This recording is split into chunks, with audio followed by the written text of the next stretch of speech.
don't talk about money or sex in America.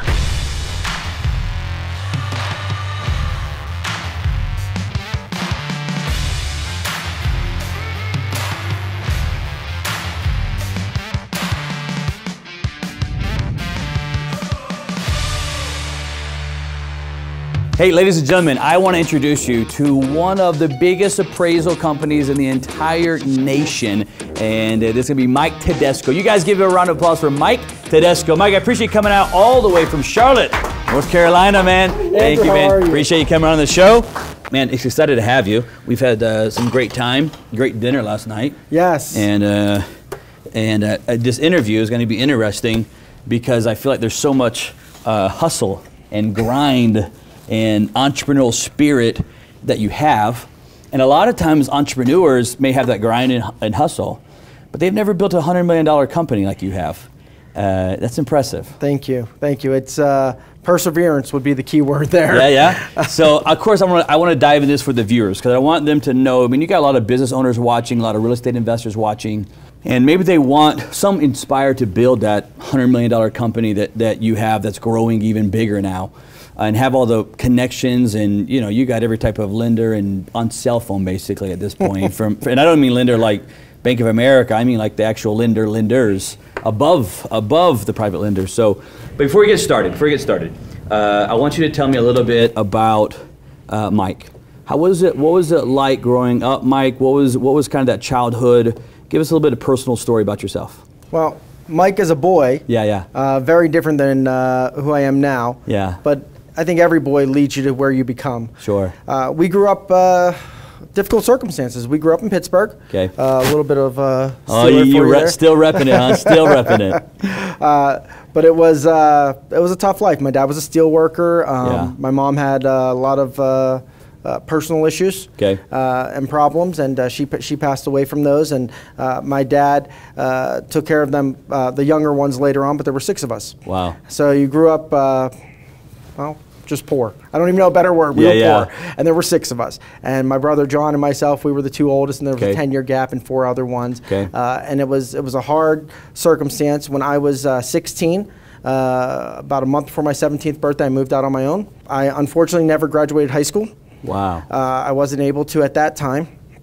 And then I did, however, when my senior year of high school, I did take a GED. When my senior year of high school was happening, I was working 2 jobs, trying to live on your own and make ends meet. And I was able to get into a community college, take a GED, go to a community college. So I was actually going to college when they were in high school. Put yourself through it, did the whole shebang, huh? Yeah, you had to work. I mean, there's no other, you work or you fail. Wow. So I was able to get to that point. And it led me to a job at a convenience store, of all things, which I worked really hard and was able to get promoted to a store manager, and was able to meet a contact there who asked me to go and become a lender. And I didn't know. Really? From a convenience store to a lender? Well, the gentleman would come in every day. Yeah. And we would talk every day and had a great relationship. And he said, "You should come be a loan officer for me." Okay. I didn't know what a loan officer was. I knew I was a 19-year-old kid running a store, and I thought I was pretty high up. Yeah.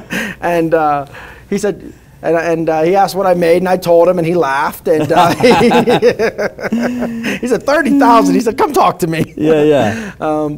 And became a loan officer, and worked very hard at that for many years, and just kept getting promoted. Became a branch manager of the company, and grew from there. Started a branch in Virginia Beach where I met my wife. And we moved back to Pittsburgh, and really got married. And I thought things were great. My wife came down right after our honeymoon and said, "I hate Pittsburgh. You have to get me back to the South." Yeah, there is a difference between Pittsburgh and Virginia Beach. There's a difference. There's a vast difference. But we were able to, I had an opportunity to start to grow a gentleman's appraisal company. He asked me to go and grow his company in North Carolina, and said I could pick anywhere, and we picked right outside of Raleigh, a little town called Cary, North Carolina. And we were able to go there, and that opportunity, some opportunities, they may not be what you think they will be, but they lead you to what you never expected. Absolutely. And that opportunity did just that for me. It led me to a place where I was able to start my own company, which If you would have asked me at 16, if you would have asked 16-year-old Mike, you're going to own your own company, I would have laughed at you and said, I don't want to, don't need to, and want nothing to do with that. Yeah. I want to be a baseball player. Okay. That's 16-year-old Mike would have said. There's your game. Right, but long story short, I was able to get 2 partners, and I told them, hey, let's go up in my attic. I have a great idea. I have a ton of connections. Right. And we can make this business work. And that's what we did. We walked up. We actually finished the attic ourselves. It was an unfinished attic. We finished it ourselves from scratch. And the 3 of us sat down at desks that we bought at, I think, Office Max or IKEA. And this was all pre-regulation. And we sat down and got our business license and started grinding. And we would work 16-hour days. I mean, 8 a.m. to midnight sometimes. I want to back up just for a little bit and talk about the childhood just for a second. How much do you think that was there anything there that kind of pushed you or drove you to be successful? Like looking back, was there anything that said, man, because I grew up maybe poor, because I left house at 16, and was any of that kind of a driving force that made you want to aggressively go after this? We bounced around a lot, right? We had pretty much a 5-month regiment where my mom and dad would pay the first month's rent, first month's security deposit, and that was it. And then 3 months later, you were evicted, and that gave them time to do it again. So we were constantly moving, 2 times a year minimum. Wow. And it was tough. It was difficult growing up, and seeing my mother especially go through the things she did, and days on end not home, and then just the problems that she went through and had, and her demons. I remember saying, I never want to be like this. Right. I just don't want to be like this, and I had this mindset to do everything I could to do the opposite of that. And that's really where that came from. I got to have a conversation last year, a few-minute conversation with Gary Vaynerchuk, who you know, and Gary's great. And I pulled him aside, and I told him, I said, look, this is how I grew up, and this is where it was. And when I was poor and had that drive, it was fine. I said, now I own a $100 million company. We do appraisals for the largest institutions in the world. I said, and I still wake up and I feel like that little kid. I said, I feel like that kid who never wants to be like this, who's always afraid, living in a box. And I said, it drives me crazy to wake up and feel that way. And he looked at me and he said, embrace it. He said, that's your drive. That's what gets you focused. That's what you should be embraced, and really be thanking that kid, because that's why you're here, and that's why you do the extra things.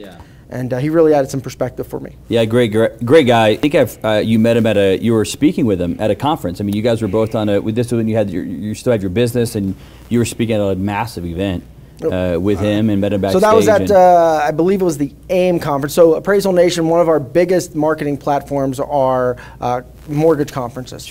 And we attend on average between 50 and 60 mortgage conferences a year. A sales team of 4 people are pushed out every single week to a different city. And that one was a fairly large one, a big broker event. I think it had, if I remember, 6,000 to 8,000 brokers who attended that one.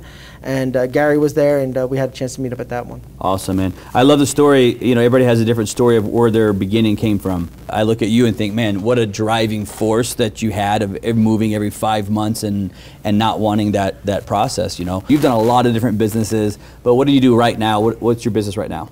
Well, Appraisal Nation has always been I have a lot of minor ventures, but Appraisal Nation has always been my one true love, if you will. When we started it from ground up, our goal has always been to make it successful. And as I look at it even now, it's one of your children, right? You look at this company, you view it that way, and you always want it the best for your child. And you always try and go that way. So, 3 guys in an attic at a startup with 2 clients 14 years ago. We have 3,000 lenders who use us now. We'll do $100 million in appraisals this year. It's a long road. But that entire road was not paved with gold, I can tell you that. It was rainbows a lot of and cupcakes. And no, I mentioned the story to you last night. I think people, I used to be embarrassed to tell this story. I wasn't proud of it. When we started Appraisal Nation, I was 29 at the time, and we went all in on it. And when I say all in, I put my life savings into it. And it was right in 2007 hit, and the market crashed. And we were on some tough times, especially owning a valuation company when there's no mortgages. Yeah. And it went to a point where I was actually working on weekends at a flea market, selling different odds and ends, football jerseys, to keep my family going during the week so I could keep Appraisal Nation going. To build Appraisal Nation. And it was, you get up 5 a.m. and go to this state fairground and get home at 9 o'clock at night and do that Saturday and Sunday, only to walk up in the attic at 7 in the morning and start Appraisal Nation again. For no paycheck. For no paycheck. We went the first 3 years. I think we took 4 paychecks in 3 years. Yeah. And it was tough. To my wife's credit, she knew where we were. At one time, we had our house up for sale. We thought we were going to get foreclosed on, and it was tough. And to her credit, she believed in us the entire time. She believed in me, and she was right. I mean, talk to me about you got a lot of entrepreneurs right now watching and investors. A lot of times, I think when maybe startup entrepreneurs, they get out there, they see different things, but they want success, but maybe they don't understand always what it takes to get that success of going to a flea market and grinding and flipping jerseys and doing that stuff just to be able to go work for free, and hopefully this thing builds out. Talk to the entrepreneurs about that. What's that like? What would you tell them? I was on a panel, the AAPL, which is a great conference. If anyone's in the mortgage industry or private lending or doing fix and flips, I couldn't recommend the AAPL enough to attend. And that just stands for American Association of Private Lenders. Correct. American Association of Private Lenders, event held in November at Caesars. Yep. And I was on a panel there speaking, and it was a panel of 5 CEOs, and they were all asking best practices for CEOs. Okay. And all 4 CEOs, they asked the question, that exact question to all 5 of us. Yeah. And all 4 CEOs said, don't be afraid to fail. I failed 5 businesses, and the other guy said, I failed 8 businesses, and the third, they were upping each other on how many businesses they failed. I'll beat you. Right. And the fourth guy's like, look, I must have did 20 businesses. He goes, you're going to find one that sticks. Yeah. And they got to me. I was the last guy on the panel, and I said, I've never failed a business. I said, I did one business, Appraisal Nation. Yeah. And I put my entire life into it. And I said, I will make this work no matter what, because I believe in it. And I guess my statement I would have to say to any entrepreneur is, how bad do you believe in it? Yeah. How much are you willing to put on the line for what you believe in? And how hard are you willing to work for it? If you love what you're doing and you think you have the right product, are you willing to risk putting your house up for sale for it? Are you willing to risk possibly relationships or your bank account, foreclosure? What are you willing to really put on the line for it? Because we put everything on the line for this. Yeah. And when people look at it now and they see a $100 million company and they see me on these magazine covers or whatever, and they think it's an easy life. But what they don't see is that 16-year-old boy, and they don't see every day in between who grinded at that flea market or every day after that. Right. Or I mentioned all these conferences. The first 5 years, we were away 200 days plus more than we were home. I was paying for a house that I was never at. Yeah. But I believed in getting those relationships and getting those contacts. To us, Appraisal Nation is more about a handshake and a trust factor. It's all about the relationship. And you'll hear that statement. I've heard it so many times. People go, oh, at the end of the day, it's a relationship business. Right. Well, you can say that, but can you back it up? Right. Right? For me, we've met every CEO who we do business with. We've shook their hand. I personally gave them a guarantee. If you have a problem, you call me at 10 o'clock at night, and I'll make sure that we fix that problem for you. And we do that now, as big as we are, to when we were just a small company with 2 clients. And it's true, because we were talking about earlier, I mean, you're not pulling clientele in from Facebook or your website or SEO. You're not out there really getting business. You're getting business by still, after 14 years on the streets, shaking hands, meeting the owners, meeting the CEOs, kissing babies, and making the deals work. Yeah, in hindsight, maybe it's another venue, another area I should have looked at. But no, that's it's worked for us. Well, I'm saying, I mean, obviously you can grow in that area, but you're not just somebody that says, oh, you should build relationships.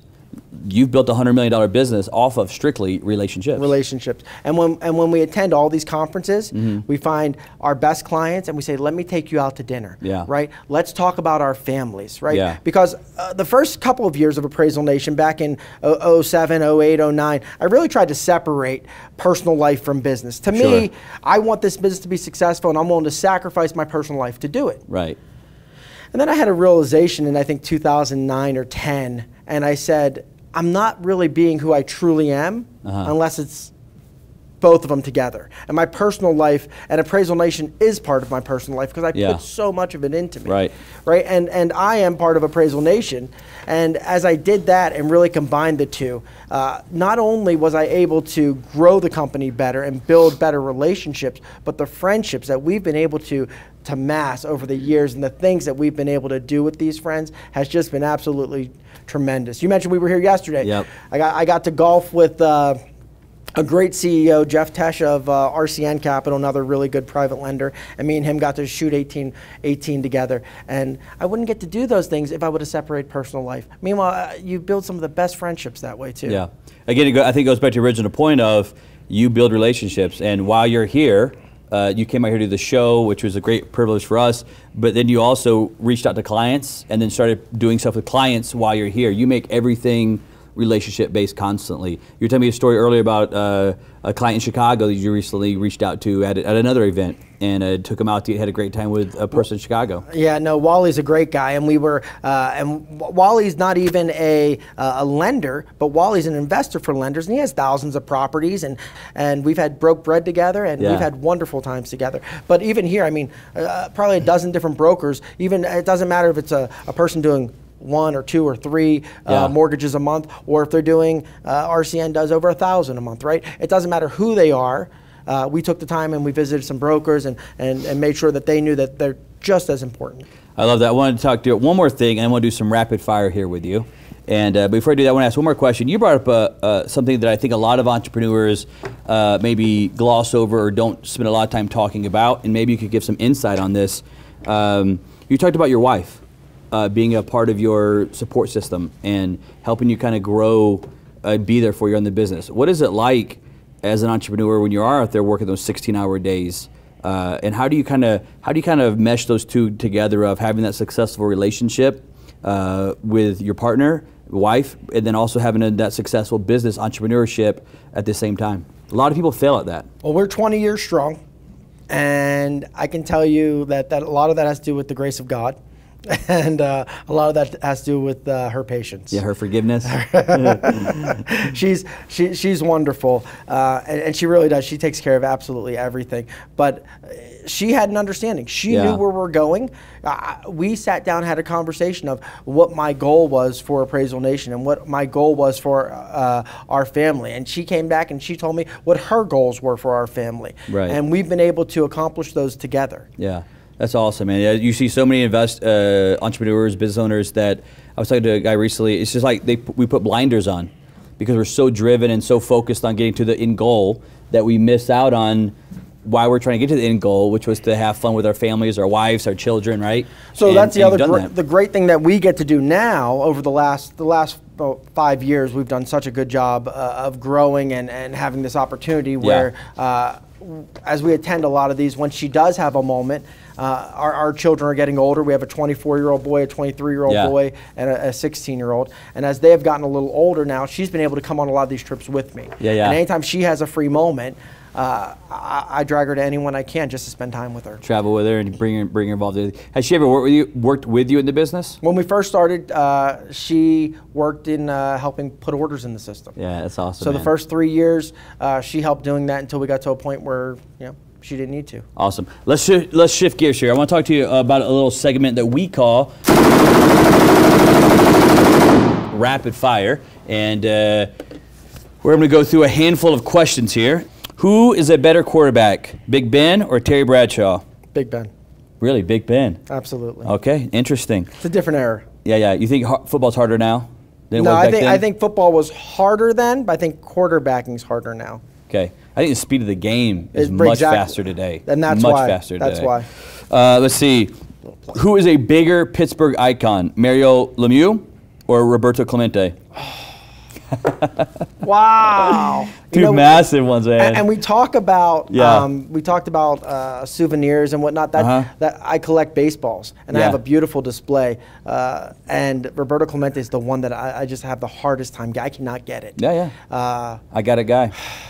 Man, that's a tough one to get. I got a guy. Okay. You saw my collectibles, man. I promise I got a guy. I say in today's age, probably Lemieux. I mean, he literally saved hockey for Pittsburgh. Yeah, that guy is a phenom of a hockey player, man. Well, he's a phenom of a person. And what I love when we talk about people, we walked through your halls, and I got to see that photo of Tim Tebow, and I said, man, I love Tim Tebow. Yeah. And it's about who are you as a person? Sure. What can you contribute to society? Yeah. What can you give back?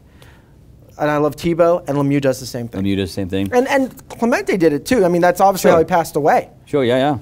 Here we go. Let's see. Would you rather, you got two options here. Would you rather... A. Okay, so it's A. So whatever I'm about to say, it's A. Here we go. Here we go. No, it's A. Swim laps in the Ohio River. It's B. No, I'm not done yet. I'm not done. Swim laps in the Ohio River with Donald Trump, or canoe down the, and I may pronounce this, Allegheny with Joe Biden. It's A. It's still A? So now I got to go back to A. Jump in the Ohio River with Trump versus a canoe ride with Joe Biden? When I was a kid, when I was like 14, 15, there was a train bridge. A lot of bridges in Beaver County is where I grew up. Okay. And there was a train bridge that ran from a small town of Rochester to Monaca. And we would go to the middle of the bridge and literally do flips off the bridge. Okay. And I did that one time, and I missed a wooden plank that would have killed me by probably this much. Yeah. That was in the Ohio. That was in Ohio? But I'd still do that with Trump. With Trump. Again, I may mispronounce some of these words. You may have to help me out for your special Pittsburgh language. Choose one. Permanente Brothers? Permanente Brothers or DeLuca's Diner? Oh. DeLuca's is great for breakfast. Permante's is great for everything else. You got to choose one, bro. Well, I'm a... Permante's. I do love a good breakfast, though. Okay. All right. Let's see. This will be an easy one here for you. Then I got a good one. Which food makes you think of Pittsburgh more? Again, I'm going to mispronounce this. Pierogies or Pittsburgh salad? Pittsburgh salad's a steak salad with French fries. Okay. And that is a staple. That's hard to go wrong, too. Oh, it's so good. I'm going to go with the Pittsburgh salad? The steak salad, yeah. All right. Last one I got here for you. It should be a fun one. Let me read it. It's a bit longer. Would you rather... This would be a tough one, man. And I may want to get some other feedback from your partner here on this one, too. All right, here we go. Would you rather watch the Pirates win a World Series game? No matter what, no. That is my lifelong dream. My birthday's October 22nd, and I've done a million things. I've been very fortunate. Yeah. I've done every baseball stadium. I'm doing every football stadium. My one thing is to go to a World Series game on my birthday and watch my home team. That's it. And which is the Pittsburgh Pirates. And I would do anything for that. All right, here we go. So it's A. It's A. All right. So I'm going to read a question now. Would you rather watch the Pirates win a World Series Game 7 at PNC Park, but you also got the news that Appraisal Nation was going under? It's A. Oh my God. Or land a huge new profitable business deal on the same day but the Steelers lost the Super Bowl. It's still A? That is pure dedication, man. Short of sacrificing one of my children. Yeah. It's A. Wow. That is a love of a sports team. I have loved them since I was... You have a $100 million business. Sorry. You're like, to hell with it. So I have a couple of sayings in life. Yeah. Okay. You're a man of principle, brother. To a fault. Yeah, obviously. I'll cut my nose off. One I say a lot is it's only money, you'll make more.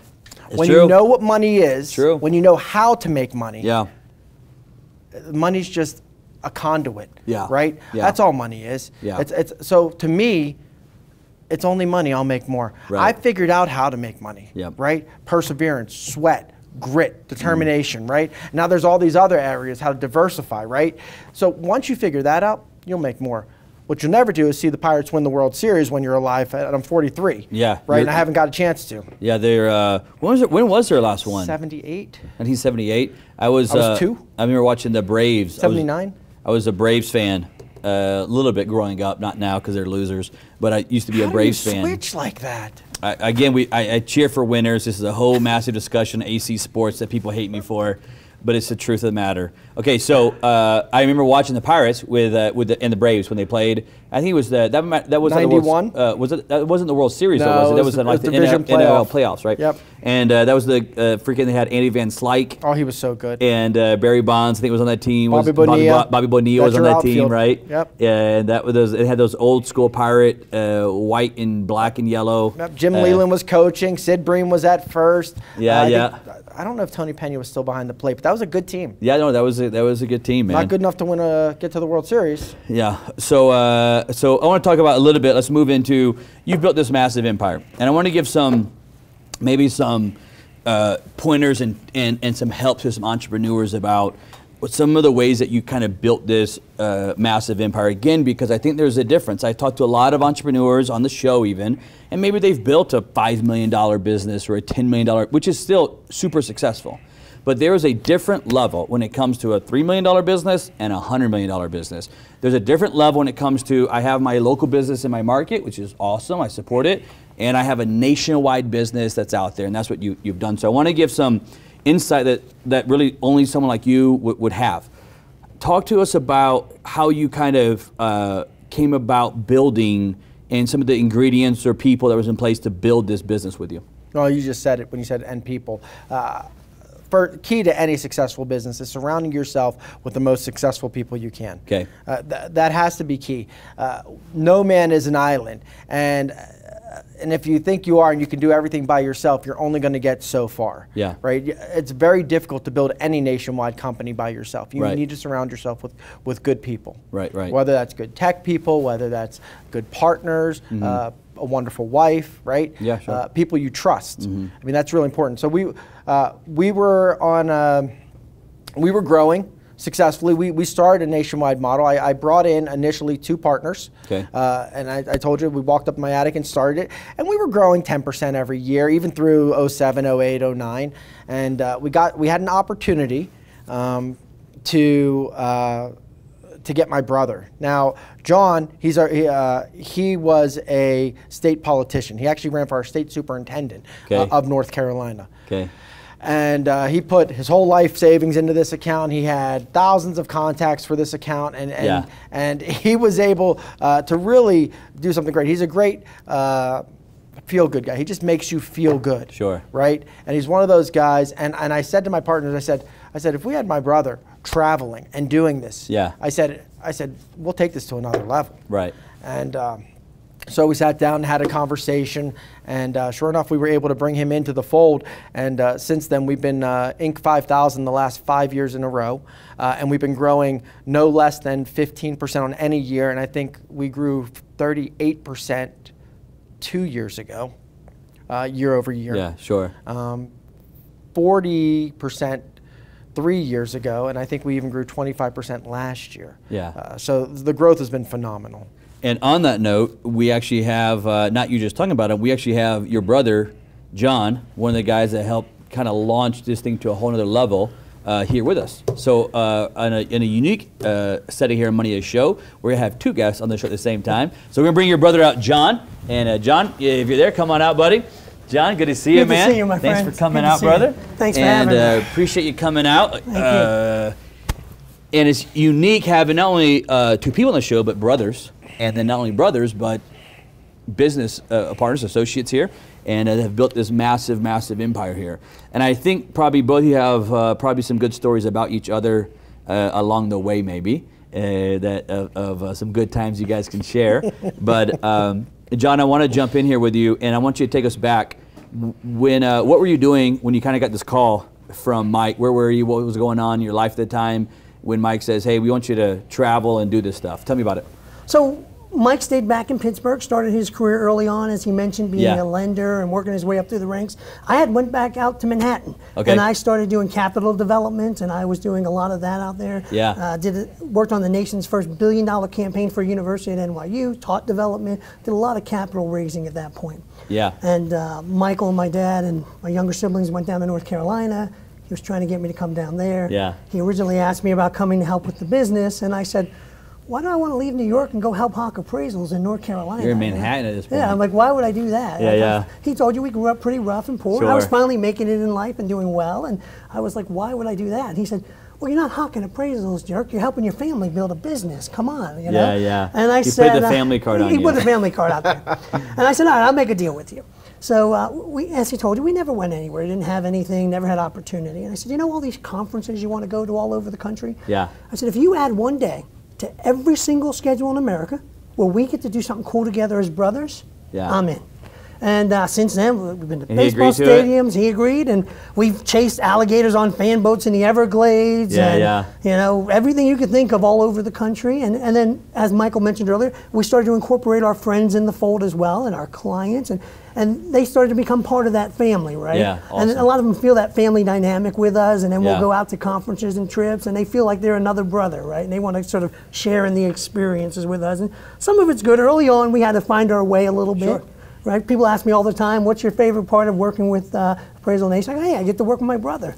What's your least favorite part? I work with my brother. Right? But, so, you know, early on it was a little bit of a challenge. We even had to talk a little bit about how do we deal with each other in front of clients. And then we found out the clients were like, please just be yourselves. We love the little dynamic you guys have as brothers. And it just worked. It's frustrating in some regard because he's my older brother. Okay. Right? But I own the company. Sure. And there's a lot of times, especially when we first started, where John's way was John's way. Yeah. And I'm like, no, I want it this way. Oh, no. No, maybe you keep forgetting the part that I own. I'm the CEO. Right? And I would always revert back to, well, I can still beat you up, right? I'll give you noogies and hold you down or something. But, you know, that was early on. But his vision was incredible. What he wanted to do early on was incredible. You talked a little bit ago about some people who start a small business or a regional business. And I said to Mike, I said, are you sure this is what you want to do? I said, you could start a... Day one, I said $100 million business. This is our first year we'll do it. I said, you could start... appraisals of the Carolinas, North and South Carolina. I said, I want $100 million We'll go every little town, hit every little local bank, we'll grow it, we'll do well, and then you can grow. He's like, no, we're going to go the whole nation, across the board. Day one, that was my vision. That's what he wanted. You know, we sat in a little meeting together when they were coming up with names. He had asked me to come and sit with him and his other two partners and help them some development. Yeah. And he said, this is who we are, this is what we're about. We are going to do appraisals across the nation, keep it simple, Appraisal Nation. I grabbed the napkin, I drew our little logo. I said, man, that's who we are. And it's been our logo since. The house merged with the United States. It's a national vision. And that was his vision. And I'm proud to share in that with him. That's a unique point, and I love that you brought it up because I'm a huge vision guy. Like, I am all about to great success and to great fault. There's a catch-22 in being a big vision type of person, and I'm a big vision type of person. If you could, Mike here, tell some of the entrepreneurs, because a lot of them are going to be visionaries, right? A lot of entrepreneurs are big visionaries. What are some of the maybe ways that you have found in these 14 years to have that big vision, but then also tie it back to actual reality and pushing that thing through? Because sometimes visions can just become dreams. Well, right. Well, vision without any goals and any effort, that's all it is. Okay. And you have to have a goal to get to the vision. You have to have the right effort. And when I say that, you have to have that plan. So you have to draft a plan. You have to say, okay, this is what I see, right? Now, I need a plan to get there. And we'll go back to people. I'm a huge proponent of get the right people to support you. Yeah. And I go to my partner and I said, Anthony, you're going to run operations, right? Can we scale at this level? And can we scale at this level? And what happens when we hit to 5,000 appraisals a month? And what happens at 10,000 appraisals a month? And then tell me when we get to 15,000, are we still in the same gamut? And every one of those, he said, me and Al will take care of that. That's our Vice President of Operations, Al Ballard, and he's been wonderful as well. So Anthony and Al, they've been able to draft plans at every increment operationally. Yeah. Right, and that's helped tremendously. They've been phenomenal. And we've been able to, and then I go to John and I said, okay, we have to continue as they draft the operational side. Right. We have to make sure the sales side comes in no matter what. It doesn't matter if a market crashes. It doesn't matter if there's a pandemic. We have to continue to have a pipeline that is constantly bringing in new business and new ideas. I don't want to say stagnant and look at retail. That's one thing that many appraisal companies did was they all focus on retail, almost all of them. And by retail, you're just meaning a bank, right? That's sure. a homeowner buying a house. Right.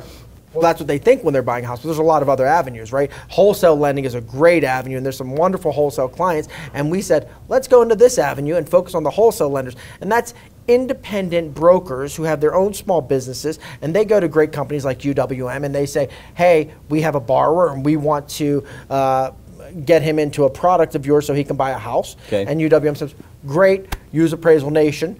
We'll get an appraisal back, we'll underwrite it, and we'll get him into that house. Okay. And so we looked at a different area, and we went into wholesale lending. And as that was going on, we then tied into, with John's help, into private lending, which was a completely different area that no one's been into. And we were able to actually corner that market, and proud to say we do over 70% of that market right now. Yeah, it's incredible. You talk about vision and how important it was to have the right team and operations behind you, right? Because a lot of times entrepreneurs have a ton of vision, but no operation of how to get there. John, I want to go to you for a second, and you talked about those, when Mike reached out to you, you talked about those expos and traveling, and you're the Senior Vice President of all business and development. When you talk about scaling and growing, what is the kind of technique that you're using at those expos? How are you, I mean, I've been to expos, been to a lot of them. That's easy to go there and accomplish nothing at some of those expos. How are you guys able to capture so much success at a expo like that? Well, as Mike told you, we do a lot of dinners. I started out skinny when I came into this. It's changed a lot, but you know, really, we've been very strategic about building different verticals within the lending platform for us, building a name and identity in those places so that we are not going just to be someone who sits at a booth and hands out tchotchkes, right? We're going to be industry experts. We're typically speaking, we're engaging. We are someone people want to come to us so that we can help them. One of the other things I talk about, Michael mentioned, I helped build out our private lending division, right? So this is all a whole different niche for appraisal companies. Most appraisal companies in America, like he said, they're focusing on conventional lending. Right. But I started going to publicly traded REITs and capital development companies and private investors doing rental portfolios and multifamily housing. They all needed valuations on assets as well. Right. And one of the things we did was we created ourselves as experts in the industry to helping them at all different levels. So we'll go to private lending conferences, and I'm not going to tell them about, hey, I can do an appraisal and I'll check box 14 well and box 15 well. I jokingly say to people, you know, we'll do 150,000 appraisals a year, and I jokingly say to people, I might have seen 2 or 3 and they were my own properties. You know, we have experts. It's not a joke. But I joke about it, but we have experts who look at the appraisals, right? Yeah, sure. When I go to these conferences, we're showing them, let me help connect you to the capital partners that will help you grow in a whole different way. Because as you grow, then we'll grow. Yeah. Right? We go to our brokers and we say, hey, let me show you several other great lenders, right? And that helps the lender and that helps the broker, right? We give them the opportunity to say, hey, you don't know UWM, here, let me show you. We really work on a model of being a partner, not a vendor. Yeah, because as I'm listening to you guys talk here, it's like, you know, you think about an appraisal company, you think about, like you said, kind of going to an expo and talking to different lenders or whatever it is that may be there, a real estate agent or broker, right? And trying to get them to send you their business. And you guys, maybe part of your success looking at it here was you guys, I'm sure you did that approach, but you went and said, let's just help bring value to different customers, to our partner or our potential partners, if you will, a lending partner, and connect all these dots that they both need each other, and we're in both worlds, connect these dots, and they'll be loyal to us from here on out. And we do it at almost every level. That's impressive. Not at the lower level where the transaction's happening, or the institutional level where the investors are happening, but even the operational level. So because we're behind the scenes for all these lenders, we see how their platforms work, how their systems integrate, and what works for them, what doesn't work for them. And we see that across 3,000 lenders in the country. So we share advice and tips and try and help them become really a better partner. Yeah. We talked earlier about, he mentioned one of our lenders, a great friend of ours, Jeff Tesh at RCN. Yeah. When we first met Jeff 10 years ago, they had just done their 5th deal, right? Wow. And in these conferences. Did you meet him at a conference, by the way? So we meet at a conference. This is a funny story.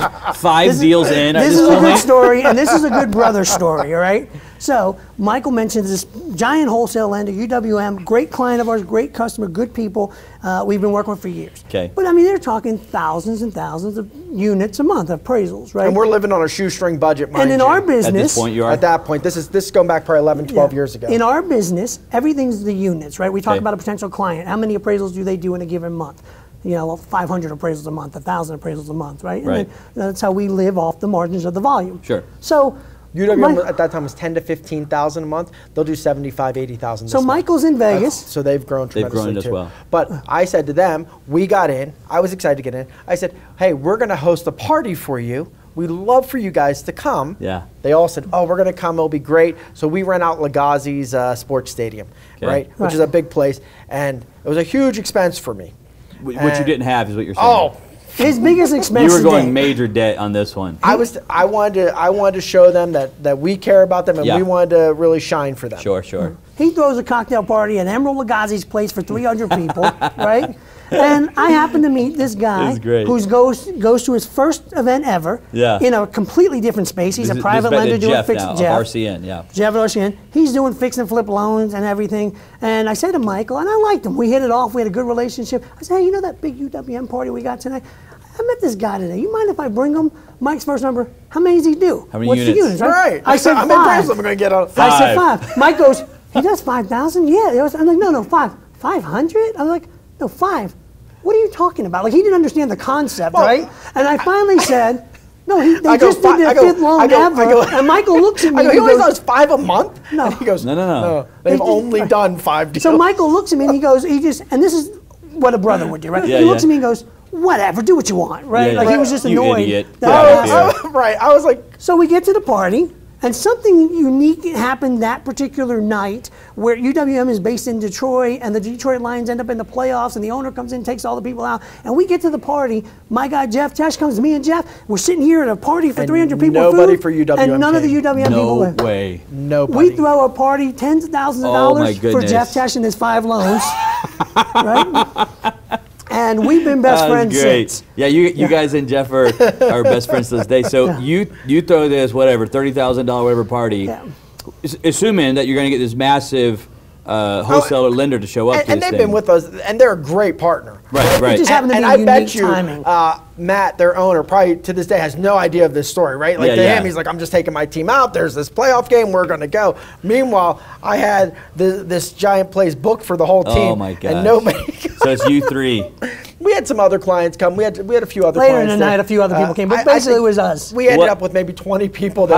How do you? I mean, I've done some stuff like that. How do you spin that to these other the other clients there? Like, I mean, it's gonna be like crickets in the room when it's that big and that many. So that was a great venue. There was a football game going. If you've been to Legazi's, the stadium, right? So we're all just watching the football and eating nachos, and I mean, you just it was make just the casual best venue, of it, right? But what it did, it really helped set a tone. Tell them to bring their friends in at that point and tell them, hey, take these wings home with you. I got 10,000 of them. But it really helped set a tone in our culture, right? Yeah, so culture's everything. And one of the things we realized then, whether they do 5 deals a month or 5,000, treat them the same. And we started doing that across the country. And then we started taking all these little guys who did 5 deals a month, introducing them to capital partners. Now they're doing 500 deals a month, 1,000 deals a month, and we grew with them. So we're loyal together. That is so good, man. Another example to that party, I just realized this, Kendra was there, a woman named Kendra. She was with a company called, I don't even know, Realty Shares, Realty Mogul. And then, so she was at that party. And we became friends at that party and talked. Sure. And first time I got to meet her, well, she went to another company. When she went to the other company, she's like, you guys got to talk to Appraisal Nation. They're really good guys. And then she went to another company. And then she went to Civic. And every company, she's been able to have that conversation to bring them in. And that's what ends up happening. When you build a strong relationship, your relationship doesn't carry company to company. It carries person to person. And that person may leave that company, but that relationship stays. Stays with them, And we've been able to get a lot of new customers just out of people going to other companies. Yeah. It's amazing when you invest in people what actually happens versus trying to hyper focus on the profit and invest in people instead. I had one question that I thought of, is maybe to John and maybe get both your input on this one. But you have this idea, right, of starting this appraisal business, and like John kind of said, like, hey, why don't you just start in North Carolina where you were, and just let's dominate North Carolina, and then we'll move to South Carolina and dominate these 2 markets. And you have this big vision, right? Which I totally understand. You guys, no, we're gonna go nationwide on this. Okay, so you have this vision, and you're doing good, right? And then John's coming along. John, what in the world makes you say, you know what? I'm gonna go call up a REIT. That's like another freaking level of housing, right? You have like even there's private lenders, right? And I get you call some lenders here, you call this community bank over here. Who came up with this idea to say, no, I got an idea. That was John's idea. I'm going to go call hedge funds and REITs. I take full credit for it. That was John's idea. Yeah. Oh, that's beautiful. I love that. I take full credit for it. What a CEO. I do all this all the time, by the way. Because it was me and I alone who said, I want to bring him on because he thinks outside the box like this. Yeah, so this is outside the box. What we saw he mentioned to you early on when the recession hit, right? Yeah. Mortgage lending slowed down. Sure. When we were starting the business out, we did one of those little SWOT analyses of strengths and weaknesses. And I said to Michael, I said, well, you always hear it's a buyer's market or a seller's market. In either case, they need appraisals, so that's a strength. We didn't think we were going to run into a 2-year hold market, right where everything locked up. And a lot of companies like ours, a lot of companies went out of business. Oh, yeah. And a lot of these appraisal management companies around the country have 1 or 2 big anchor clients, right? Who represent, they got a Bank of America who's 60% of their business or something like that. And I said to Mike at the time, I said, we cannot be like that. I said, there's lending happening all over America. There's assets that need evaluated all over America just because the mortgage industry slowed down. And again, my background had been in New York doing capital development. So knowing a lot of these capital investors, REITs, portfolio managers, hedge fund managers. I said, we need to go convince them that they need appraisals. Yeah. Right now, it's sort of jokingly the wild, wild west of appraisals, but they need to understand that having clean asset evaluations will help them create an institutional secondary market and all of this. So we laid the groundwork then, and really now have built such diversity in our system that it's unmatched across the country. Yeah. We've had the opportunity, and I know many CEOs of appraisal management companies throughout the country, and just through all the data and several are public companies, and we've had the chance to examine them pretty thoroughly. To give you a size of scale number, this is crazy.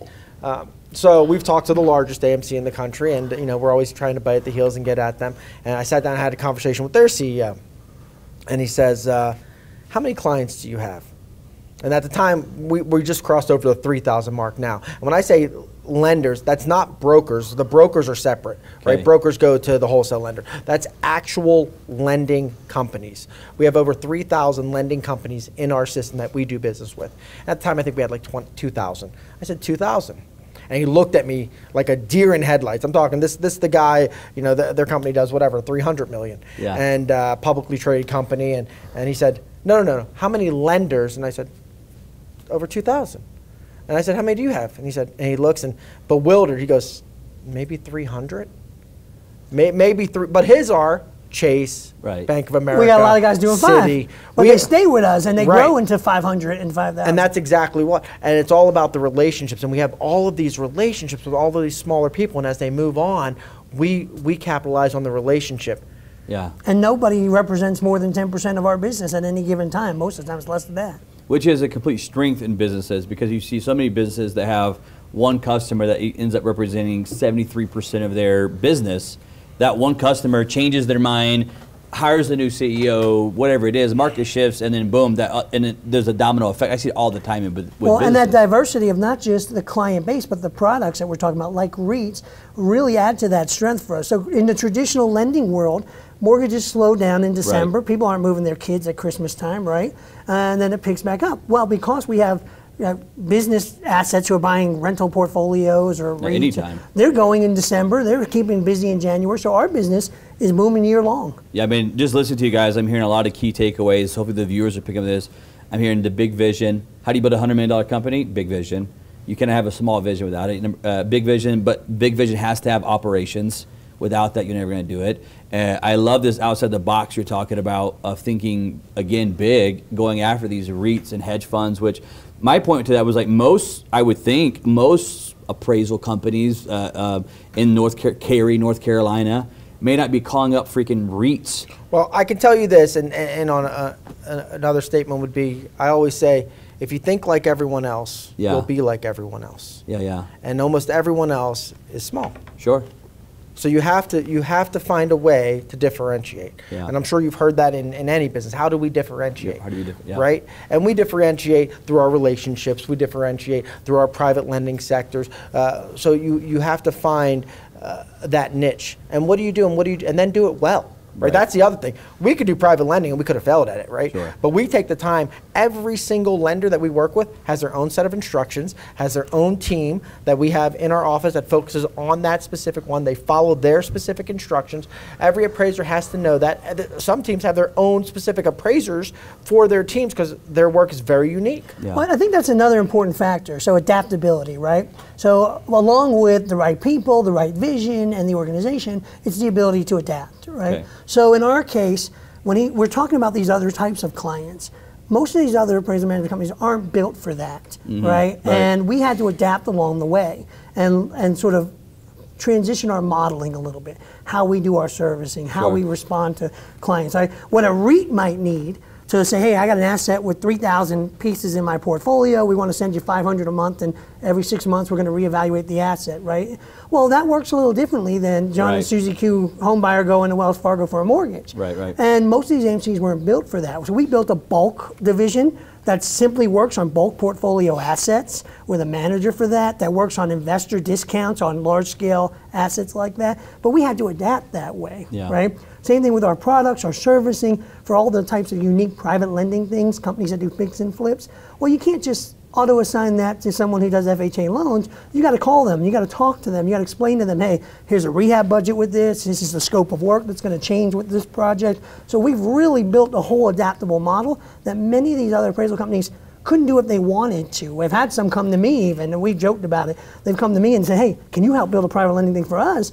We can pay you more, even though I know it's your brother, and I said, you have a aircraft carrier, right? We have speedboats. I can't turn that around to do this servicing model. We built because we were adaptable. One thing that I go back to here, John, listen to this, which I completely agree with, but going back to what you said earlier at the very beginning, I think part of this, I'm kind of hearing this intertwined in this whole story here of your success, is that constant kind of, I'm going to say this, maybe not be the right term, but almost this like FU mentality of I'm going to make this work come hell or high water. If I got to go after a guy that has 5 freaking loans and I'll help build him because it'll help build me, you sound like you guys just have that mentality. Even after 14 years, you're still pushing, grinding, making shit happen. Never think yourself too big. Yeah. Right?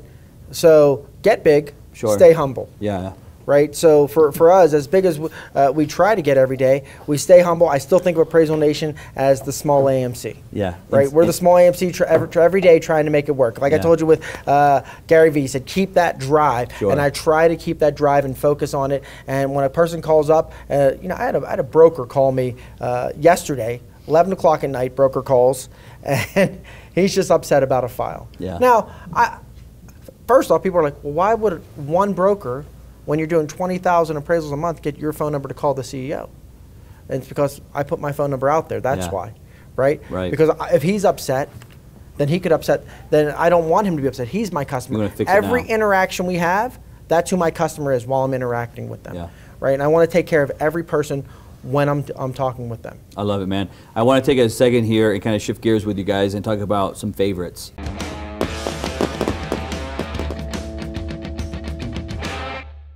Let's see, John, let's start with you on this one. What's your favorite Pittsburgh sport memory so far? Pittsburgh sport memory so far. So my wife is from Texas. Yeah. She was a Cowboys fan. Okay. And I convinced her that that's ridiculous and she needed to be a Steelers fan. And the way I John's always closing, man. Right. And the way I did that, we do a thing in our family, a bet called a one of anything. Okay. And we're basically, you're so willing to put anything on the line for this thing. And I bet my wife this particular year we first started dating that the Steelers would beat the Cowboys in the regular season. And I knew it was December in Pittsburgh. The pretty boys ain't going to go to the snow and do well.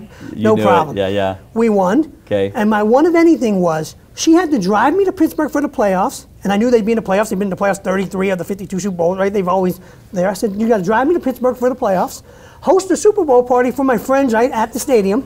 We're going to go into the game. Yeah. And at the game, you have to dress as the biggest Steeler fanatic.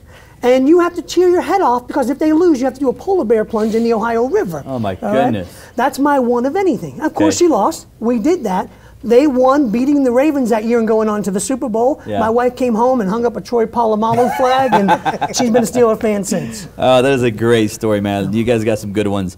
I know you guys travel a ton, and you have fun all the time. I think even today we were talking, you said that you're like, hell, I may just go to Jackson Hole or Bozeman, whatever it is. Yellowstone. We haven't done that one. Just grab some fun. Yeah, we'll figure it out. Mike, tell me this. What's next? What's been the favorite city that you visited so far, that you've had the most fun at? Most fun? Most fun at. Minus Vegas. I mean, obviously you could say Vegas. No, definitely not. Definitely not Vegas. Okay. No, Vegas. We've had the most parties there because we have so many conferences there. But. Yeah, but I love smaller cities. Okay. So I love Nashville. Oh yeah, Nashville's wonderful. Wonderful, yeah. San Diego's great, but I love Destin. Like I love getting away. Amelia Island's beautiful. Absolutely, I love that. Right. One, yeah. So those are really some of my favorites. We took the family down to Key Largo. So a Christmas present we did a few years ago while my dad was still alive. We were able to. Literally, John and I, we split all our points up. We flew everyone down. Yeah. We put them all in hotel rooms. 14 people in the family. Right. Yeah. And we all stayed at Key Largo and just spent time with family on a nice, relaxed island. We went down to Key West for a day. Nice. That was probably one of my favorite times, like hanging out, relaxed. And that's awesome, man. John, I'm going to kick this one to you. Just 'cause I've known you for a little bit now, so let's see what you go with here. John, what's your favorite way to get you drunk quick and cheap beverage? Drunk? They don't usually go hand in hand, right? So it's not like I'm 16. He's an expert, man. Right? It's not like I'm 16 doing Mad Dog 2020 anymore, right? Yeah. So, nowadays I'm blessed. Like Mike said, we started one way, and we stay humble for the most part, but the thing I don't stay humble with is my whiskey. Okay. Now I'm a little more mature in whiskey. A little whiskey snob a I little bit? wouldn't say quite snobbish, but a little bit better, right? Yeah, yeah. I do enjoy some, bottles that are closer to about $100 a bottle on average. I'm not talking Pappy. I'm not talking $1,000 bottles, but I like my Angel's Envy Rye sometimes, or Jefferson's Ocean, things like that. You just had Pappy. That's a different subject. Why are you interrupting me? I'm telling the story, man. That's on my Amex. I remember That's seeing not on your Amex. That was my problem. No, another subject. Stop. Come on. The man's talking to me. Anyway. John, let me hit you on this one. Do you have a favorite? That was only Pappy 12. Also, influencer or a person you kind of study, follow, enjoy following, or anything like that?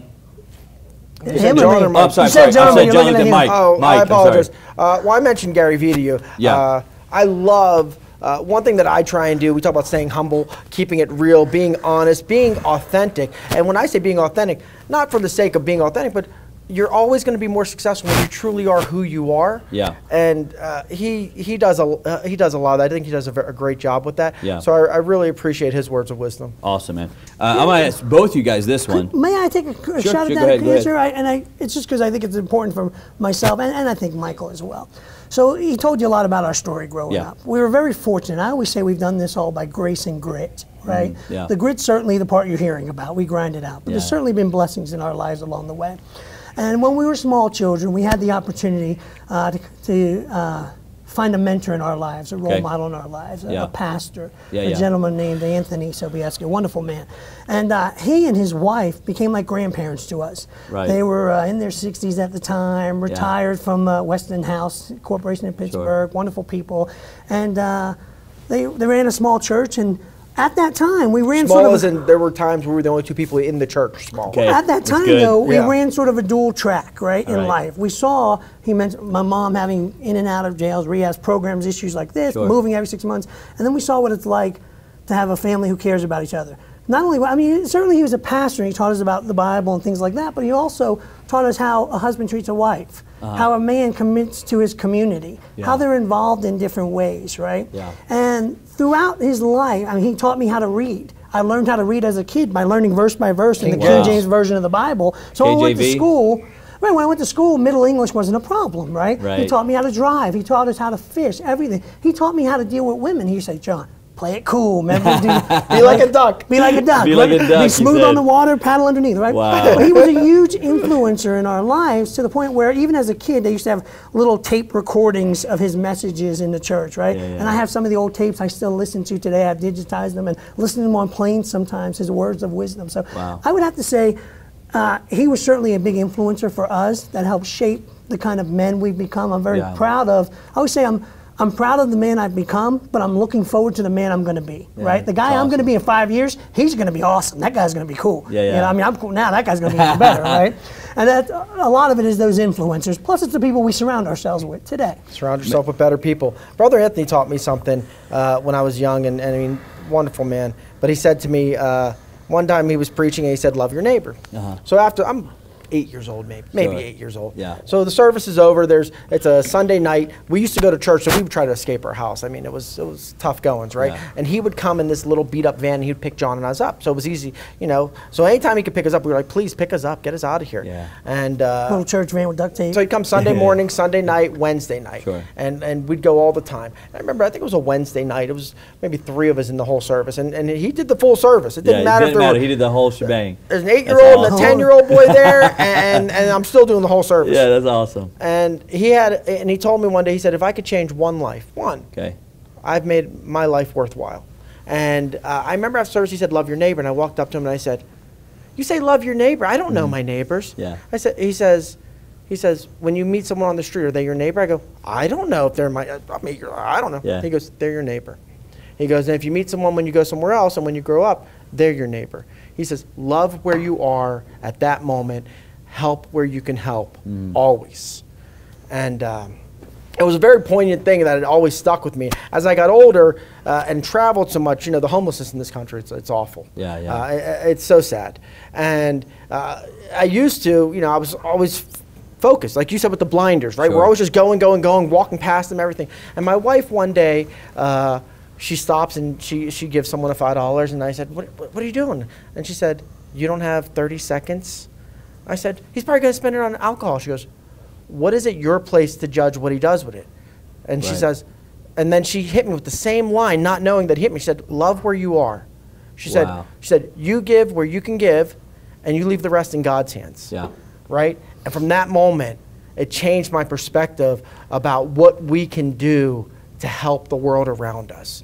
And ever since then, I mean, my wife will go personally. Anytime we have free time, we did, I think 2 years ago, we bought 500 sleeping bags, and we went and we personally handed them out in Vegas. Like just anyone who was, would you like a sleeping bag? Like the homeless or whatever it is on the street? Just handing them out ourselves. Right? Because we want them to know, same with interacting with people, right? You want to be successful? Learn how to interact with people. Learn how to show you care. And show you care in business, show you care with people. That's awesome, as our company's evolved and we've been more successful, you have this great show and concept, Money Is, I love it, right? But I think the concept of Money Is for us has evolved as well, right? Absolutely. What money was for us 10 years ago was a chance to survive. What money was for us 5 years ago was a chance to lift our families up, uprising and success and do things and buy first homes in our family since our grandfather came off the boat, things like that. And now, and help our brothers and sisters who are younger, help lift them up and uprise our family. And now what money's become is an opportunity to serve, right? Money's kind of evolved for us in that sense. So money is today an opportunity to serve. It's an opportunity to raise our family up. It's an opportunity to contribute to a successful business in our community. There's so much as it evolved in our lives. I see that all the time with people that, of course, on the show, and I've asked this question for 2 years now. And I love getting people's insight on what they say and do, but it is true that that answer changes over time. It's not always one thing, or just over time it will naturally grow and develop. One thing that I've really never have talked about on the show before, but you guys brought it up, and I want to bring it up. How much has kind of faith and Christianity played a role in your business, in your life? Do you kind of crossbreed those together at all? I could tell you that if it wasn't for Brother Anthony, I'd probably be dead like my mother right now. I can tell you that if there wasn't someone who God sent to reach out to us and give us that, that forget that Appraisal Nation wouldn't exist. My children wouldn't exist. I wouldn't exist. My relationship, my wife wouldn't exist. And God, John talks about God's grace. You see these little things that we have no idea that are happening. We always have our plan, and we don't realize that God's plan is so much greater. So it plays a lot. I just don't think that we see it every day. A couple of questions I want to get to you really quick, just simple, fun ones. Number one, what's your favorite holiday? Christmas. John? You should see my house at Christmas. Does it deserve to be one of those TV shows or something? It was on. No, you weren't. WRAL. He was. You made the TV. So we had 50,000 lights synchronized to music. I come over there tripping over extension cords. I'm like, Mike, come on, what are we doing? Come on, man. 48,000 all set to music. TV stations would come by. That is awesome. Put your radio station to it. I love the opportunity to share the joy of Christmas. Yeah, I'm the same way, man. It's funny, I already reached out to my family, and we've already reached out to the Christmas decorators, the lights. I love. I don't know what it is, but I'm addicted to Christmas. I'm a kid. I'm a big kid at Christmas, man, and I love sharing it. That's the other thing is like I'm not looking for gifts. I love giving. I love the experience and watching everybody's. I love bringing joy. You know, what's your favorite holiday? So this is going to sound a little odd. It's not the ones people say most of the time for sure, but Memorial Day. Okay. So even this year, I took my little 4-year-old daughter to a memorial service, introduced her to some soldiers. I think it's important that people understand, Absolutely, right? Yeah. And I think it's such a tribute to our nation, who we are, what we're about. And I joke, even with my sisters who are in their 20s now, so I'm like, they don't understand sometimes the difference between Veterans Day and Memorial Day and Labor Day, and they're always saying, thank a veteran. I'm like, this is a different concept. I want you to get this concept. They thank me on Memorial Day. I'm like, I'm not dead. They're still thanking on Memorial Day. I'm like, slow down. But I take my children to different war memorials. I take them to go meet different seniors who are in service to understand that we're here because of the blessings and sacrifices of others. Yeah, right? sure, absolutely. And we would not be here, certainly, as Michael mentioned, with the gift of Brother Anthony, with God's grace, but as America, there's so many who sacrificed for us to get to this point as well. So. Yeah, and I know, Mike, you've got a unique story about joining, I think it was the Air Force, after 9/11. The next on that day. note, just kind of tie those two together. What happened there? So I was a bank manager at the time, and I got a call, or it happened, and I turned on the news, and I was just devastated. And our cousin Joe was working down on Wall Street in World Trade Center 1. And immediately I was like, oh my God, is our cousin okay? And you couldn't call. You couldn't call. Yeah. And every line was busy. Everything was blocked out. And I was scared, and I was upset, and it became anger. And finally that night, late at night, we got told that he had a bike on his car because he was biking that day. Okay. And he happened to drive in. He normally didn't. But as soon as the first building hit, he was on one of the lower 30 floors, and he just said, I'm leaving. And immediately went downstairs, got on, tried to leave. It was all the roads were blocked. He went back, got his bike, and he biked 26 miles home. Wow. And he got out, and he said when he was on the bridge, I forget which bridge it was, Queensboro? I thought he went Brooklyn Bridge across. When he was on the bridge, that's when the towers fell, and he thought the bridge was going to fall. Like it knocked him off his bike. Yeah, it was, but I was... Next day, I went to a recruiter. I said, I want to help. I said, I have a great job. I said, I don't want to lose my job, but I want to do something to help. Yeah. And they said, join the Guard. So I joined the Air Force National Guard. Okay. What they didn't tell me was we were going to have this huge war and that the Guard was going to be active the whole time. Yeah. But I served 8 years, and I love what the military does for our country, and I also love what it does for its veterans. I love what people do for the veterans. You know, there's a lot of this anti-government, remarks going around, anti-blue, but there's so much more of people who appreciate and respect what the police and firemen and the military do for our country. There's a lot of good people out there. I was going to ask you that because I love the military, love the police, love the fire departments and what they do. I'm not saying that everybody is perfect, but man, those are places and positions that I never want to be in and then get blamed for something, you know, right or wrong. But my question to you guys is, I know you even got the United States cufflinks on right there, supporting America, and you see all the different turmoil, whatever you want to call it, that's going on right now, and to me it like hurts, like seeing the what do you call it, anger or kind of this even socialistic movement trying to take place right now. My wife has to take my phone from me sometimes. Yeah. Because she says, you want to go away? I was like, I can't believe this. Do you see what they're saying now? Yeah. You know, and sometimes congressmen or congresswomen, I should say these awful things about our policemen, right? We should do away with all policemen. We should do defund police. Right. Meanwhile, they have private security or a policeman. Yeah. Right. And it gets me so upset. My wife's like, she's like, here, I'm going to help you make it all go away. She just takes my phone from me. Right. Sometimes you just need to decompress and put it to the side. I also had to lose my mind on some of that stuff right there. It can happen. Yeah, it's crazy. It's crazy going on. I have a real hard time with a lot of it, particularly. I came at, so Michael, we talked about the 9/11 stuff for a minute. So I was fortunate. I had an opportunity younger in my career. I was the youngest city manager in New Jersey state history at the time.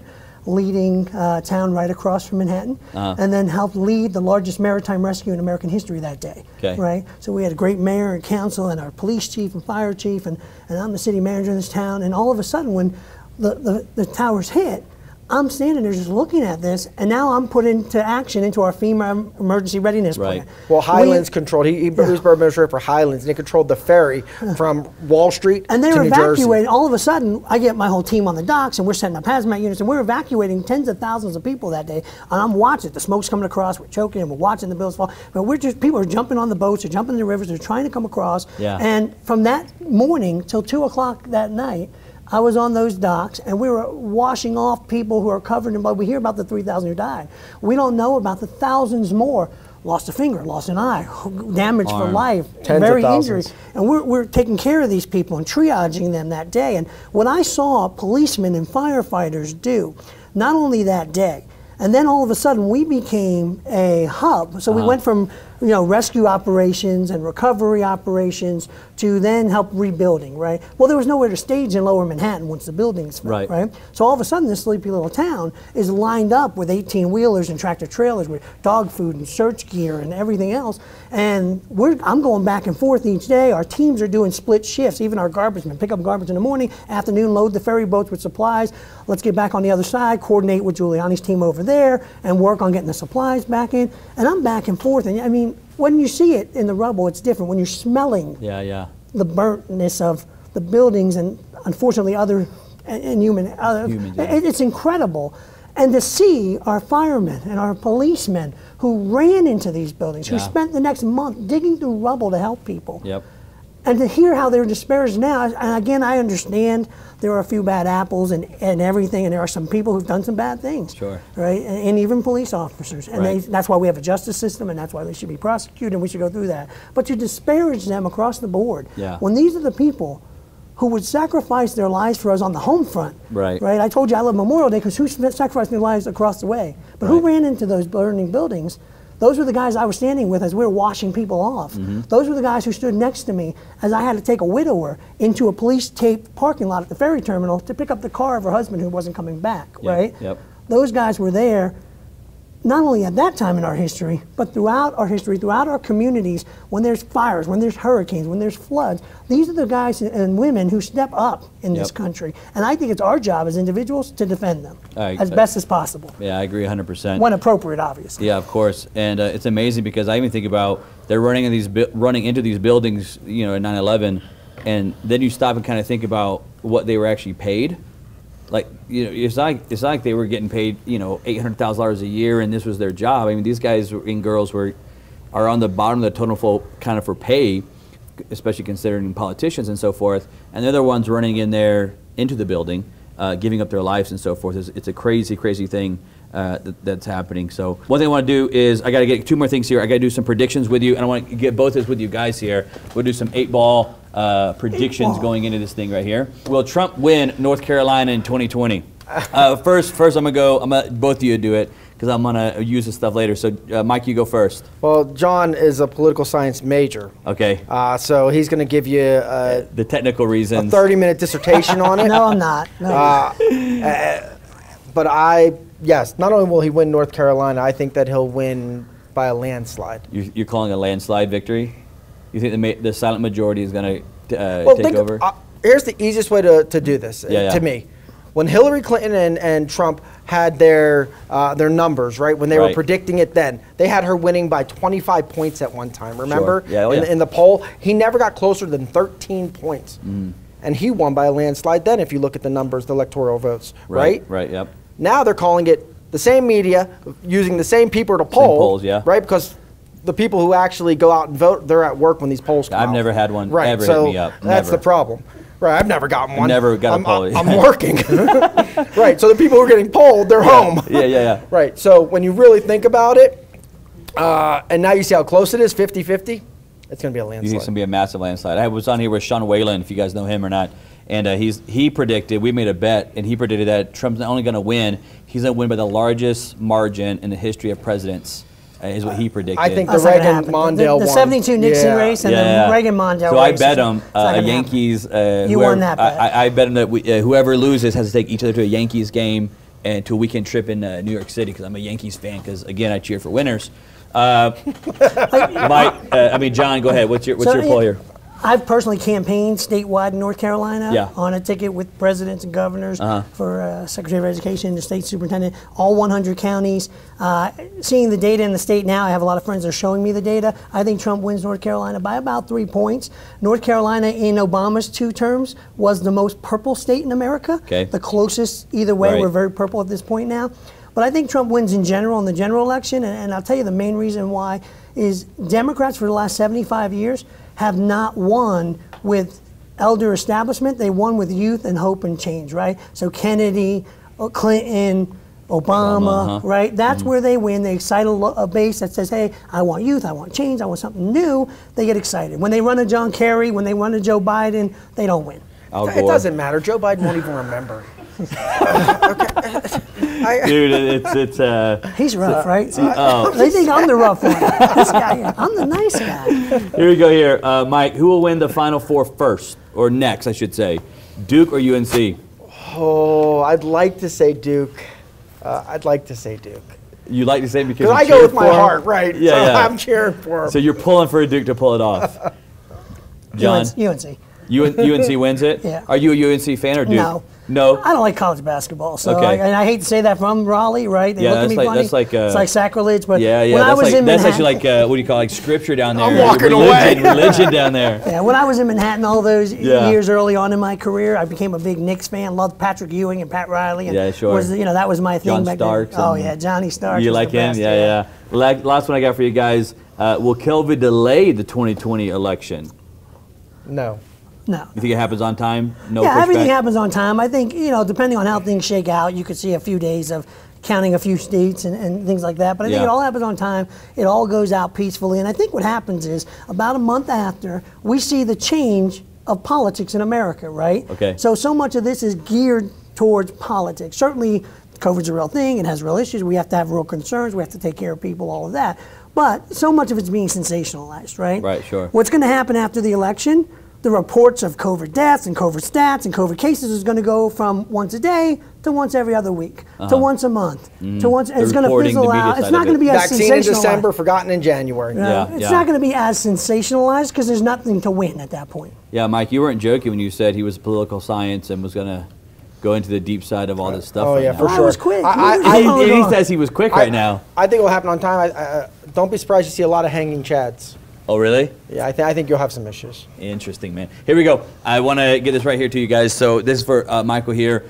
Money is. And we built this, a lot of what we talked about today, of trying to answer that question. Money's got to be more than just freaking getting rich and Bentleys and nice cars, which I have nothing against, of course. But it's got to be a bigger reason, driving force behind it. What do you do when you get rich? What do you do with the money? What do? You ain't taking it with you, man. Right. You ain't taking it with you. So to me, if we can find ways to give back, ways to help, ways to make true change, impact, right? And how do you do that? You serve your community. You serve. I serve my employees, right? 150 employees. Right. I like to think when I'm out here getting business, it's so they can continue to support their family. Yep. So you have to find all these ways to serve, to help, and I think that money is probably the best conduit to do that. I love it, man. So I want you to write your answer here. Whatever it is, 1 word, 2 words, 3 words. Write your answer here, and then you sign it right here. And I want to go a little bit deeper into that topic there with you of what money is to Mike. Hit that right there. I would say money is our way to serve. I love that, man.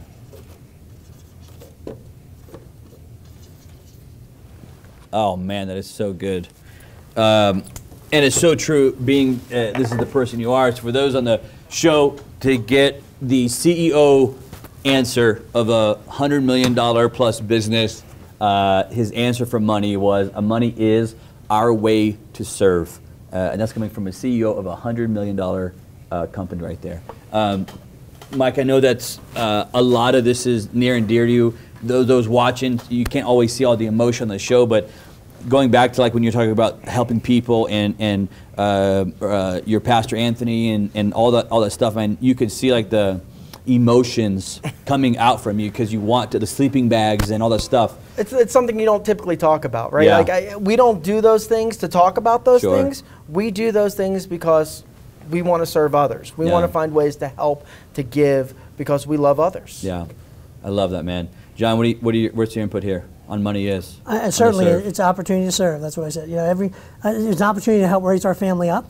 But as we've raised our family up, we're teaching them to now take that to the next level and serve others. Yeah. Right. Yeah, we have 3 siblings who have MS. So our 3 younger ones all have MS. We try and teach them that doesn't limit you. That doesn't hold you back. You can still find ways, even with MS, to help others. Yeah. Right? How do you help others? Yep. And they do a good job. I think if more of our society had that type of mindset, attitude, we're moving a lot of this into what can you do for me type of mindset, and how much I should get, and I should get this for free and this for free. Kennedy said it best. Which was actually a Democrat, kind of an old school Democrat. I'm a registered independent, by the way. Oh yeah. So I'm a registered. He says I'm the reddest independent he's ever seen, but I'm a registered independent. Yeah, no, I totally get it. But I believe him. You know, what can you do for your country? Yep. Yeah, he'd be rolling over in his grave. I mean, and I hate to talk about the previous administration, was what can our country do for you? It was about hand. But I think if so many people got together and we all built together, you know, we all cleaned together, we all fixed communities together, how much better would it be? Absolutely love it. I live my brand by the 3 I's, I call them, which is inspire, influence, and impact. And inspire is about doing what you love in life, because you only got one of them. Influence is influence people for good everywhere you go. And impact is making an impact. When you're long dead and gone, you want there to be an impact on this world of what you did to help this world. And I love your answer there about the servant mentality. I want to wrap this up, but I want to give you guys the floor. You got so much insight here. I'm going to give you both a couple minutes here. If you want, I'll start with you first, Mike, here. If you wanted the viewers to take something away from our conversation here, or past success you've had, experience you had, what's your parting words of wisdom here for the viewers watching? Well, to this particular audience who's so focused on entrepreneurship, I will go back to how hard are you willing to work to make what you believe in successful? And that holds true to not just your dream of your company, but also your marriage, right? Also your children. How hard are you willing to work? How much are you willing to give? Where are you willing to sacrifice your time to make those relationships work, to make caring about others work, to make your company work? And I think that if you could take away one thing, and that would be to take time and really think about your priorities and where those need to be, and then get the key people in place to help all the pieces of your priorities. Yeah. I love that. Love it. You talked about it earlier as well, man. I love that. John, take it away. You know, I tell people be open, right? Have an open heart, an open mind, and be open in everything you do. If I wasn't open to the idea that I was in politics and capital development to go help hawk appraisals in North Carolina, I wouldn't be here with my brother, right? So be open. If I wasn't open to the idea of, hey, let's look at REITs and other things, we wouldn't be as diversified and Always successful. an opportunity. If I wasn't open to the idea that we can use this leverage point of money to serve others, and how can we serve others, right? So open heart, open mind, be open. Absolutely love that, man. Guys, I hope you that are watching are catching what these really titans of industry here built the 5th largest and growing 5th largest appraisal company in the nation. Inc. 5000 for years running now. 5 years running. I mean, you guys are hearing from some of the leaders of the industry. $100 million plus business, and their advice to you was stay open. Keep that open mind, keep that open heart, and how bad do you want it? If you want it, you're going to have to put that time in, put that sweat in, and go build it, dig through it, grind it, and make it happen. And both of you live that life. You're not just saying it, but you live that life through it. You guys watch, I hope you've enjoyed the show. Again, if you want to follow these guys, you go to appraisalnation.com. The website's, of course, at the bottom of the screen. You can follow these guys on the LinkedIn accounts as well. John, Mike, you're big on LinkedIn. Big on LinkedIn. Michael Tedesco, I think I got close to 30,000, but if you can, please follow me. We have a lot of good content on there. And then, John, you're more of Facebook, I think it is. I like to talk to people about personal stuff, have a little more fun. Certainly, you can follow me on LinkedIn, John, at North Carolina, Appraisal Nation, or you can follow me, Facebook, John NC, John Tedesco NC. And then John, you also are new on TikTok now. You're big on TikTok too, right? I can't wait. I want to shake it. Yeah. Guys, I hope you guys have enjoyed the show. We got some incredible content for these guys. Follow us next week on The Money Is Show.